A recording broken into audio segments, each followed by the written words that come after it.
ఇవాళ ఇంకో కొత్త విధానం తెలుసా అండి? ఒకటి ఇంటర్నెట్ ఫ్రీడమ్ ఫౌండేషన్ అని ఒకటి ఉంది ఎన్జిఓ.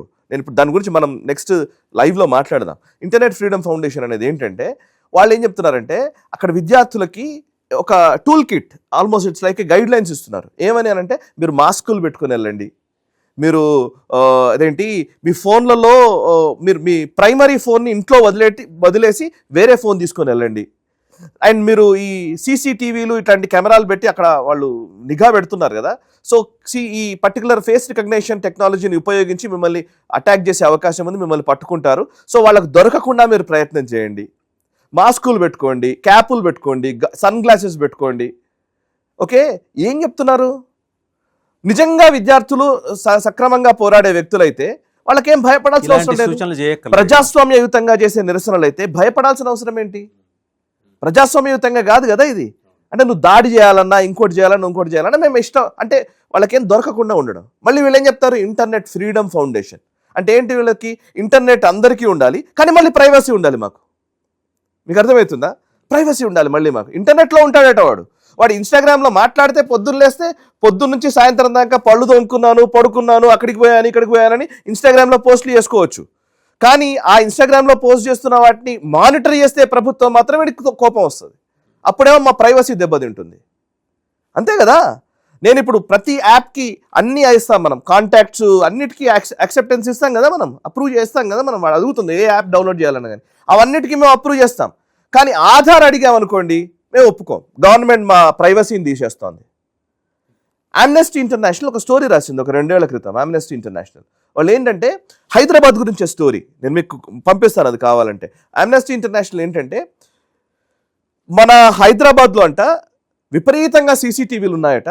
ఈ సీసీటీవీలు ఉండడం వల్ల మనుషుల అంటే బేసికల్లీ వాళ్ళ వ్యక్తిగతమైనటువంటి అంశాలని కూడా అందులో తీసుకుంటున్నారట. పోలీసులు మానిటర్ చేస్తున్నారు, నిఘా పెడుతున్నారు, ఈ సీసీటీవీని తీసేయాలి అని చెప్పి చర్చ. హైదరాబాద్లో అయినా తీసేయాలి అంటే హైదరాబాద్లో ఎక్కువ ఉన్నాయని వాడి పాయింట్. ఎక్కడ అక్కర్లే, చైనాలో అక్కర్లేదు అసలుకే. చైనాలో మీరు ఇక్కడ ఉన్నారనుకోండి, ఒక ప్లేస్లో ఉంటే ఇంకో ప్లేస్ జస్ట్ ఇట్లా కదిలితే సీసీటీవీ మానిటరింగ్ ఉంటుంది. అంటే మీరు చైనా వ్యాప్తంగా, బీజింగ్ అయితే మొత్తం బీజింగ్ వ్యాప్తంగా ఒక మనిషి ఇట్లా కదిలాడన్నా కూడా ప్రతిదీ వాళ్ళు మానిటర్ చేస్తూనే ఉంటారు. ఫేస్ రికగ్నిషన్ టెక్నాలజీ యూజ్ చేస్తూనే ఉంటారు. కోవిడ్ టైంలో అయితే ఫేస్ రికగ్నిషన్ టెక్నాలజీ తోటి మొత్తం కట్టడి చేశారు. ఒక మనిషి కోవిడ్ వచ్చిన మనిషి ఉంటే వాడు రిజిస్టర్ అయిపోతే వాడు బయటకు మూవ్ అవ్వడానికి కూడా వీల్లేదు. బయటకు మూవ్ అవ్వగానే పట్టుకున్నారు వాడిని. మన దగ్గర ఏముంటుంది? ఐసోలేట్ కావాలని చెప్తాం మనం, నువ్వు మామూలుగా బయటకు రావద్దురా అని చెప్తాం. కానీ అక్కడ అట్లా కాదు, నువ్వు ఇంట్లో ఉండాలి. నువ్వు ఇంటి నుంచి బయటకు వచ్చావనంటే అది అక్కడ ఇండికేట్ చేస్తుంది, ఆపేసేవాళ్ళు. కోవిడ్ టైంలో కోవిడ్ రిస్ట్రిక్షన్స్ అంత సీరియస్గా అమలు చేసింది చైనా. అండ్ ఇక్కడ మనము సీసీటీవీలు ఉన్నాయంటున్నాం. ఇవాళ చూడండి, ఎవడన్నా దొంగతనం చేస్తే విత్ ఇన్ 1 day 2 days లోపలే మనం పట్టుకుంటున్నామా లేదా? Because of this CCTV. అంటే వీళ్ళ పాయింట్ ఏంటంటే మన ప్రైవసీ పేరుతో వీళ్ళు క్రైమ్ని ఎంకరేజ్ చేస్తారు. నేరం జరుగుతూనే ఉండాలి, నేరస్తులు అలా చేస్తూనే ఉండాలి. నేరస్తుల్ని ప్రొటెక్ట్ చేయడం, ఈ నేరస్తుల్ని ప్రొటెక్ట్ చేయడం కోసం ఇప్పుడు ఈ మాటలు మాట్లాడతారు. అదే ఆమ్నెస్టీ ఇంటర్నేషనల్ మరి అమెరికాలో సీసీటీవీలు తీసేయమని అడుగుతుందా? యూరోప్లో సీసీటీవీలు తీసేయమని అడుగుతుందా? భారతదేశంలో ఉండకూడదు, హైదరాబాద్లో ఎక్కువ ఉన్నాయి, తీసేయాలని చెప్పి ఆర్టికల్ రాశారు వాళ్ళు. అంటే మనకు ఇవన్నీ ఏంటంటే, నేను ఎందుకు ఇదంతా చెప్తున్నానంటే మన చుట్టూతా మనకు తెలియకుండానే అనేక శక్తులు మనల్ని మభ్యపెడుతున్నాయి, మనల్ని మోసం చేస్తూ మన పేరు చెప్పుకొని వాళ్ళు లాభం గడిస్తూ ఉన్నారు. ఈ విషయం అర్థం కాక విద్యార్థులు వాళ్ళ ట్రాప్లో పడుతున్నారు. This is the major crux. ఇప్పుడు ఈ ఉద్యమంలో అంటే ఒక ప్రభుత్వ అధికార ప్రతినిధి మాట్లాడారు, ఏమని క్లారిటీను వాళ్ళు ఇస్తూ విదేశీ శక్తుల గురించి ప్రస్తావన చేస్తూ లేరని. అంటే వాస్తవంగా దట్ వాస్ నాట్ ప్రాపర్లీ డిసిమినేటెడో లేకపోతే ప్రాపర్లీ అడ్వకేటెడో అయ్యుండదు, లేకపోతే వేరే రకమైన మెసేజ్ వచ్చింది. బయటకి ఏమొస్తుంది మీడియాలో? ప్రభుత్వం చెప్పేసింది విదేశీ శక్తులు ఏం లేవట. అంటే ప్రభుత్వం అలాగే చెప్తుంది. ప్రభుత్వం ఎలా చెప్తుంది? విదేశీ శక్తులు ఉన్నాయనంటే ఎవరు చెప్పు అని అంటారు. ఎవరి పేరు చెప్పాలి నేను? విదేశీ శక్తులు అంటే పట్టుబడ్డారు కదండి, 400 ఖాతాలు తీసేసి అక్కడి నుంచి జరిగిన చెప్పాలి కదా, అదంతా చెప్పాలి. వాళ్ళ FCRA నిబంధనలు పెట్టారు, అందరినీ వేసేసారు, అయిపోయింది. ఓపెన్ సొసైటీ ఫౌండేషన్ భారతదేశంలో ఆపరేషన్ చేయడానికి లేదు, ఆమ్నెస్టీ ఇంటర్నేషనల్ ఆపరేట్ చేయడానికి లేదు, FCRA నిబంధనలు ఉన్నాయి, ఇవి చేసేస్తున్నారు. వాడు ఇంకో కొత్త ఫేస్ తోటి వస్తాడు కదా. అంటే ఇక్కడ ఎందుకు ప్రభుత్వం ఈ విదేశీ శక్తులు అనదు అని అంటే కనుక, ఇది ఇప్పుడు ఎమోషనల్ అయిపోయింది ఈ ఇష్యూ. ఎట్లాంటి ఎమోషన్లోకి వచ్చిందనంటే, మీరు అంటే ఎనీ టైం ఇట్లాగే అంటే ఏ ఉద్యమం అయినా కానీ ఇలాంటి మలుపే తీసుకుంటూ ఉంది.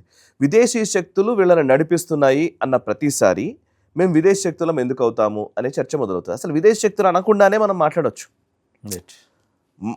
మనం చేయవచ్చు. ప్రభుత్వం అసలు మాట్లాడలేదు ఇట్లాంటి మాటలు. ఎందుకంటే బికాస్ ప్రభుత్వానికి ఒక బాధ్యత ఉందండి, మనకు లేదు ఆ బాధ్యత. లిటరల్లీ మాట్లాడితే మన మామూలు జనాలకు ఏం బాధ్యత ఉంటుంది? ప్రభుత్వానికి ఒక బాధ్యత ఉంటుంది. నువ్వు ఒక మాట అన్నావు అంటే దానికి ఏంటో నువ్వు చెప్పావు అనుకోండి. ఇప్పుడు ఫర్ ఎగ్జాంపుల్ ఒక పర్టికులర్ ఆర్గనైజేషన్ గురించి మనం మాట్లాడాం. ఆర్గనైజేషన్ ఎలా ప్రూవ్ చేస్తావు నువ్వు? ఇప్పుడు నేను అదే అడుగుతున్నాను. ఇంటర్నెట్ ఫ్రీడమ్ ఫౌండేషన్ అనేది ఒకటి ఉంది, మీరు మాస్కులు పెట్టుకోవాలి వెళ్ళండి, మీరు లేకపోతే ఇచ్చేయండి అని చెప్పారు. చెప్పిన వెంటనే ఇప్పుడు అలా పెట్టుకోవద్దు అని చెప్పేసి దాని మీద చర్యలు తీసుకోవడానికి లేదు కదా. నా గైడ్ లైన్స్ అంటాడు వాడు. సింపుల్గా చెప్పాలంటే నేను ఇచ్చాను, నేను వాడితే వాళ్ళు తీసుకుంటారో లేకపోతే లేదు అని అంటారు. వాడి మీద కేసు ఎలా పెడతావు? అంటే ఇలా అన్నమాట. అంటే ఎక్కడి నుంచో ఎవడో నేను జొమాటోలో ఎక్కడో కూర్చొని ఖతార్లోనో దుబాయ్లోనో కూర్చొని వాడు ఆర్డర్ చేస్తాడు, ఇక్కడ ఫుడ్ ఆర్డర్ చేస్తున్నాడు. వాడు ఎలా ఆర్డర్ చేసావు నువ్వు అని అంటే నాకు ఇష్టమైంది చేశానంటాడు. ఏం చేయగలుగుతాం? అంటే గవర్నమెంట్ దాన్ని ఎలా ప్రూవ్ చేయగలదు? చేయలేదు. ఇప్పుడు విదేశీ శక్తులు అన్న ప్రతిసారి కూడా మనం అదే అంటున్నాను నేను. ఇప్పుడు ఈవెన్ రైతుల పేరిట జరిగిన ఉద్యమంలో కూడా విదేశీ శక్తులే ఉన్నాయి. ఖలిస్తానీ వేర్పాటువాద శక్తులు ఓపెన్ గా చెప్పాడు కదండి, $1 billion $10 million అంత ఇస్తాడు డైరెక్ట్ గా. ఓపెన్ గా చెప్పాడు. జమాతే ఇస్లామీ ఓపెన్ గా ప్రకటన ఇచ్చింది. ప్రభుత్వం ఎందుకు ఇంకా వెనక్కి తగ్గాల్సిన అవసరం ఉంది? ఉన్నాయని చెప్పొచ్చు కదా. కరెక్ట్. ఇక్కడ డిఫెండ్ చేసుకోండి. విద్యార్థులు వేరు, ఈ ఉద్యమం చేస్తున్న ఆందోళనకారుల ముసుగులో ఉన్న విద్రోహ శక్తులు వేరనేది చెప్పాలి ప్రభుత్వం. అది ఖచ్చితంగా అందరు చెప్తూనే ఉన్నారు. ఇప్పుడు మా బీజేపీ స్పోక్స్ పర్సన్స్ అందరూ మాట్లాడుతూనే ఉన్నారు. ప్రభుత్వము ముఖ్యంగా ఇప్పుడు ఈ చర్చలు జరుగుతున్నటువంటి టైంలో ఒక సెన్సిటివ్ వాతావరణం ఉన్న టైంలో మళ్ళీ ప్రొవోక్ చేయడం అనేది సరైనది కాదనేది దానికి అంత టోన్ డౌన్ చేసి ఉండదు. అంటే ఇప్పుడు సెన్సిటివ్ వాతావరణం నెలకొని ఉంది ఈ టైంలో ఇప్పుడు మనం మీరంతా విదేశీ శక్తులు ఇంకోటి మాట్లాడాల్సిన అవసరం లేదు. First let this cool down. Literally ఇప్పుడు ప్రస్తుతం ఉన్న పరిస్థితి కూల్ డౌన్ చేయడం, కామ్ డౌన్ చేయడము, దాని మీదనే వాళ్ళు దృష్టి పెట్టి ఉండవచ్చు. అండ్ ప్రభుత్వం ఎప్పుడు కూడా కొన్ని సందర్భాల్లో మాట్లాడలేదు. ఇప్పుడు ఫర్ ఎగ్జాంపుల్ నుపూర్ శర్మ ఇష్యూలో వచ్చినప్పుడు విదేశీ ప్రెషర్స్ విపరీతంగా వచ్చింది. ముఖ్యంగా గల్ఫ్ దేశాల నుంచి ప్రెషర్ వచ్చింది, ఈ ఇస్లామిక్ కంట్రీస్ నుంచి ప్రెషర్ వచ్చింది. ఇస్లామిక్ కంట్రీస్ నుంచి ప్రెషర్ వచ్చిన టైంలో నుపూర్ శర్మ మీద వీళ్ళు చర్యలు తీసుకున్నారు. ఆమెను సస్పెండ్ చేయాల్సి వచ్చింది. బట్ సస్పెండ్ చేసినంత మాత్రాన ఆమె చేసిన వ్యాఖ్యల్ని పూర్తిగా వీళ్ళు మనం వదిలేసాము అనడానికి లేదు. బికాస్ ఆమెకు ప్రొటెక్షన్ కూడా ఇచ్చారు. ఓకే, బట్ ఎందుకంటే కొన్ని సందర్భాల్లో పట్టు విడుపులు ఉంటాయి. ఇప్పుడు నరేంద్ర మోదీ గారు రాత్రి 12 గంటలకు వీడియో చేసి పెట్టారు. ఓకే, ఎందుకు అనంటే ఇప్పుడు ఈ గవర్నమెంట్ ఆ పట్టు విడుపులకు పోకపోతే, అందుకే నడ్డా గారు మాట అన్నారు చూసారా, ప్రతిష్టకు మేము వెళ్ళదలుచుకోలేదు అని చాలా స్పష్టంగా చెప్పారు. ఆయన సోనం వాంగ్చుక్ దగ్గరికి వెళ్ళారు. అండ్ ఈ 2 రోజుల్లో కనీసం ఇవాళ కూడా మళ్ళీ సిజేపీ వాళ్ళని కలుస్తున్నారు. నిన్న మొన్న కలిశారు, అంతకు ముందు కలిశారు. అంటే ఇక్కడ ఏంటంటే ప్రభుత్వం ఎప్పుడైతే స్టబ్బన్ గా ఉంటుందో, కొన్ని చేయకూడని వ్యాఖ్యలు కొన్ని చేస్తుందో, అప్పుడు ఇంకా ప్రొవోక్ అయినట్టుగా ఉంటుంది అనమాట. ఆ ప్రొవోక్ అయినప్పుడు వాటిని నిజంగా మనం మాట్లాడే విదేశీ శక్తులు నిజంగా వాళ్ళని క్యాప్చర్ చేస్తాయి. ఇప్పుడు ఈ ఫాల్ట్ లైన్స్ ఉన్నాయి కాబట్టే కదా పాకిస్తానీ హ్యాండిల్స్ ఇక్కడ వచ్చి కూర్చొని కావాలని అసత్య ప్రచారాలు చేస్తున్నాయి. సో ఫాల్ట్ లైన్స్ లేకుండా చేయడానికే ప్రభుత్వం పనిచేస్తుంది ఆబ్వియస్లీ. బట్ మోటివ్స్ ఉన్నమాట మనం ఎవరం కాదనలేం. మోటివ్స్ ఉన్నాయన్న మాట మాత్రం స్పష్టంగా అర్థమవుతోంది. థ్యాంక్ యూ సాయి గారు, థ్యాంక్ యూ వెరీ మచ్.